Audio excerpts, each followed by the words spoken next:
দেশে গত ৬ মাসে ৯৫টি কারখানা বন্ধ হয়েছে এবং ৬২,০০০ মানুষ বেকার হয়েছে বলে জানিয়েছে Centre for Policy Dialogue CPD. সোমবার রাজধানীতে নতুন সরকারের প্রথম ৬ মাস শীর্ষক এক সংলাপে এ তথ্য জানিয়েছে বেসরকারি গবেষণা প্রতিষ্ঠানটি।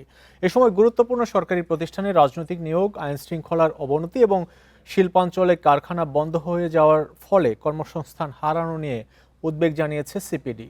প্রতিষ্ঠানটি জানায় গত ৬ মাসে অর্থনীতির ৩১টি সূচকের মধ্যে ১৯টি সূচকই অবনতি হয়েছে। এছাড়া রাজস্ব আদায়ের লক্ষ্যমাত্রা পূরণ না হওয়া, ব্যাংক ঋণের ওপর সরকারের অতিরিক্ত নির্ভরতা, শিল্প উৎপাদন কমে যাওয়া এবং সরাসরি বৈদেশিক বিনিয়োগ কমে যাওয়াকে বড় অবনতি হিসেবে উল্লেখ করা হয়েছে।